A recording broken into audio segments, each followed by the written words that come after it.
Bienvenidos a Relatos de Terror, donde cada historia es un viaje a lo desconocido. Hoy le traemos la historia de El guardia de la prisión. La primera noche de Carlos en la prisión estatal de seguridad máxima, El Redentor, estaba destinada a ser inolvidable.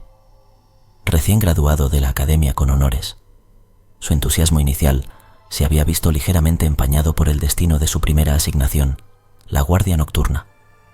Aunque consciente de los desafíos inherentes, nada podría haberlo preparado para la realidad de su nuevo rol. El Redentor era una fortaleza imponente. Sus muros encerraban a algunos de los criminales más peligrosos y despiadados del país.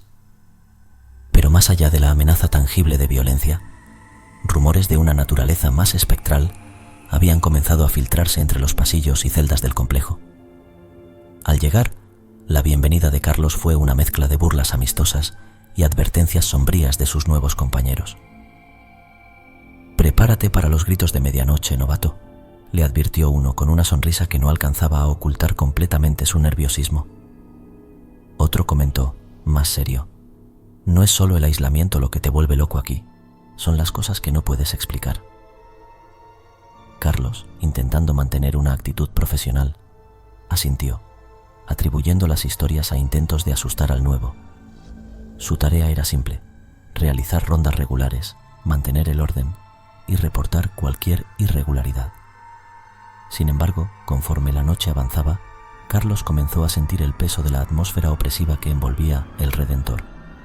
Los pasillos, iluminados de manera tenue por luces parpadeantes, parecían extenderse interminablemente. Cada sombra proyectada por las rejas de las celdas bailaba con una vida propia.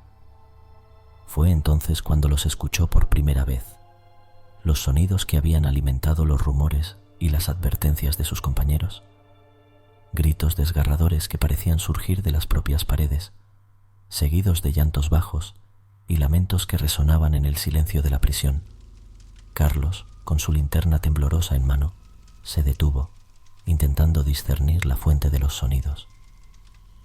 Pero no había nadie, solo el eco de las voces agonizantes que se desvanecían tan misteriosamente como habían aparecido. Intrigado y perturbado a partes iguales, Carlos continuó su ronda con renovado propósito. Las historias que había considerado meras tácticas de intimidación adquirían ahora una nueva dimensión de realidad. La prisión, con su historia de violencia y desesperación, parecía haber acumulado una capa adicional de misterio, uno que Carlos se sentía compelido a explorar.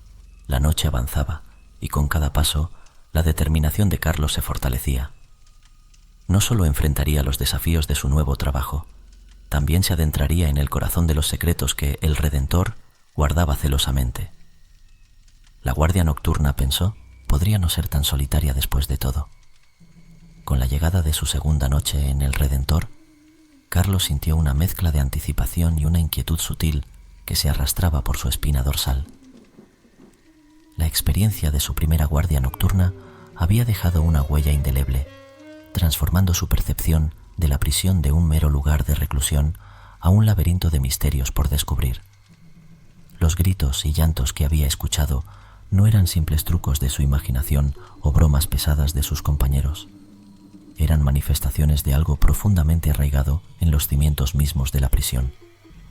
Armado con un cuaderno pequeño y una linterna más potente, Carlos comenzó su ronda con un objetivo claro: documentar cualquier anomalía, no importa cuán insignificante pareciera.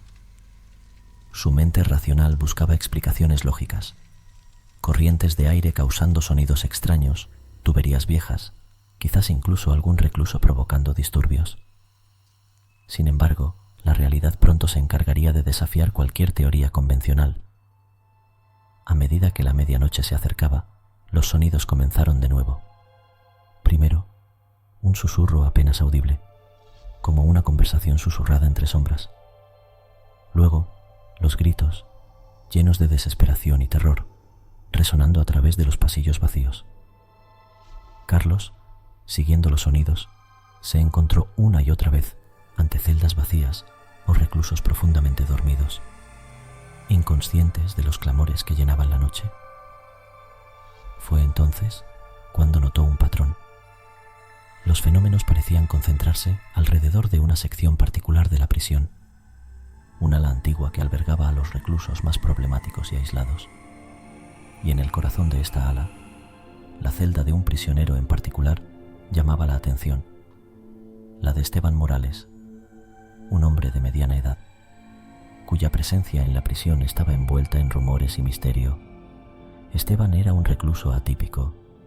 No recibía visitas, no participaba en las actividades comunes de la prisión y, lo más intrigante, parecía ser evitado tanto por guardias como por otros reclusos. Su historial era un catálogo de crímenes violentos, pero lo que más llamaba la atención eran las circunstancias de sus actos. Asesinatos rituales, cada uno marcado por símbolos y patrones que sugerían una profunda inmersión en lo oculto. Decidido a entender la conexión entre Esteban y los disturbios paranormales, Carlos inició un meticuloso proceso de observación. Noches enteras pasó registrando actividades, anotando cada detalle, cada sonido, cada sombra que cruzaba por el rabillo de su ojo. Lo que descubrió lo llevó a una conclusión escalofriante. Los fenómenos no solo se intensificaban cerca de la celda de Esteban, sino que, en ocasiones, parecían emanar directamente de ella. Con cada noche que pasaba, Carlos se convencía más de que la clave para desentrañar el misterio de El Redentor residía en este recluso solitario, pero lo que aún no sabía era cómo este conocimiento cambiaría su vida para siempre. La investigación había dejado de ser una tarea. Ahora era una obsesión, una que lo llevaría a enfrentar verdades más oscuras de lo que jamás había imaginado. A medida que Carlos profundizaba en su investigación sobre Esteban Morales, la prisión de El Redentor se transformaba ante sus ojos. Ya no era solo un complejo de celdas y pasillos. Se había convertido en un enigma, un puzzle cuya pieza central era un recluso envuelto en sombras y susurros. La conexión entre los fenómenos paranormales y Esteban se hacía cada vez más evidente, pero desentrañar la naturaleza de esta relación requería de un coraje y determinación que Carlos apenas sabía que poseía. Decidido a confrontar el misterio de frente, Carlos solicitó acceso a los archivos más detallados del historial de Esteban. Lo que encontró confirmó sus sospechas y elevó el nivel de peligro de su búsqueda. Esteban había sido condenado por una serie de crímenes rituales espantosos, cada uno perpetrado con una crueldad que helaba la sangre. Pero lo más inquietante eran las notas al margen del investigador principal, sugiriendo que Esteban creía haber hecho un pacto con una entidad conocida como San la Muerte, ofreciendo su alma a cambio de poder y protección. Carlos, armado con este nuevo conocimiento, sabía que debía actuar. Los fenómenos paranormales no eran meras coincidencias o trucos de la mente, eran manifestaciones de un pacto oscuro, un enlace entre Esteban y una fuerza más allá de la comprensión humana. Convencido de que la única manera de romper este vínculo era a través de un ritual de exorcismo, Carlos buscó la ayuda de un sacerdote exorcista conocido por su experiencia en enfrentar a entidades oscuras. La preparación para el ritual fue exhaustiva.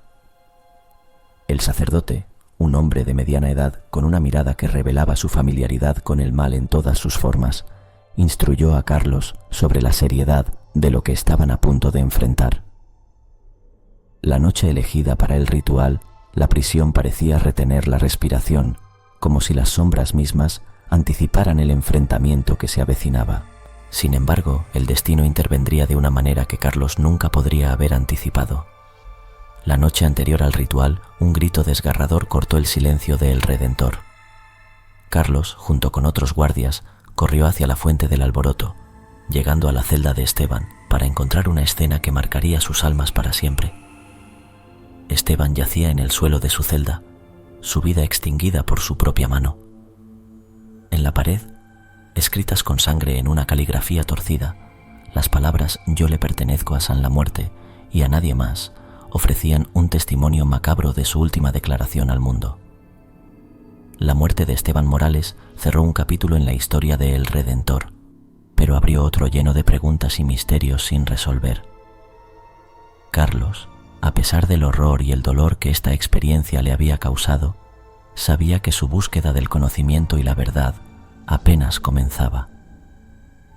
La prisión había revelado solo una fracción de sus secretos, y el pacto de Esteban con San La Muerte era solo una pieza del oscuro rompecabezas que Carlos estaba determinado a completar. La muerte de Esteban Morales sacudió los cimientos de El Redentor, dejando un vacío que resonaba más allá de los muros de su celda. La noticia de su suicidio y el mensaje escrito con su sangre se extendieron como un incendio, dejando una mezcla de miedo, alivio y especulación entre reclusos y guardias por igual. Carlos, marcado profundamente por los acontecimientos, se encontraba en el ojo del huracán, atrapado entre su deber y la búsqueda incesante de respuestas. Los días siguientes al hallazgo en la celda de Esteban fueron de una calma tensa. Los fenómenos paranormales, tan frecuentes y perturbadores, habían cesado abruptamente con la muerte de Esteban, como si su pacto con San La Muerte hubiera sido el único catalizador de la oscuridad que se cernía sobre la prisión. Sin embargo, para Carlos, esta calma no era sinónimo de paz. Era una pausa, un momento para reflexionar y prepararse para lo que vendría. Dedicó sus noches a investigar más a fondo, sumergiéndose en antiguos textos y tratados sobre lo oculto, buscando comprender no solo el pacto de Esteban con San La Muerte, sino también cómo podría afectar a aquellos que quedaban atrás. La ayuda del sacerdote exorcista se volvió invaluable, ofreciendo perspectivas y conocimientos que Carlos nunca habría encontrado por su cuenta. Mientras tanto, El Redentor comenzó a cambiar. Sin la presencia opresiva de Esteban y sus tormentos nocturnos, algunos reclusos hablaron de un alivio, una sensación de liberación, pero otros murmuraban en las sombras, temerosos de lo que la muerte de Esteban podría haber desatado. Carlos sabía que la batalla contra las fuerzas oscuras no terminaba con la muerte de un hombre. Era solo el comienzo. Con el tiempo, Carlos se convirtió en un guardián no oficial de los secretos de El Redentor. Sus rondas nocturnas adquirieron un nuevo propósito, vigilando no solo a los vivos, sino también a los ecos del pasado que aún resonaban en los pasillos. La prisión, con todos sus misterios y terrores, había encontrado en Carlos a alguien dispuesto a enfrentar sus sombras, a buscar la luz incluso en los rincones más oscuros. El legado de Esteban Morales y su pacto con San La Muerte permaneció como un recordatorio sombrío de la delgada línea entre el mundo terrenal y lo desconocido.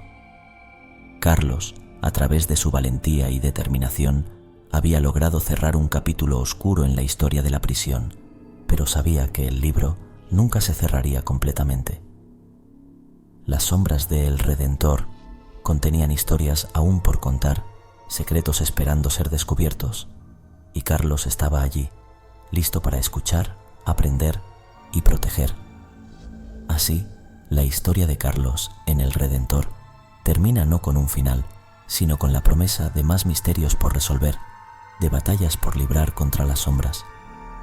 En su viaje, había aprendido que la luz más brillante no es aquella que niega la oscuridad, sino la que brilla a pesar de ella, revelando la verdad oculta en las sombras. Suscríbete para poder seguir disfrutando de relatos de terror. Si te gustó esta historia, no te puedes perder La visita al cementerio, una terrorífica historia de nuestro canal.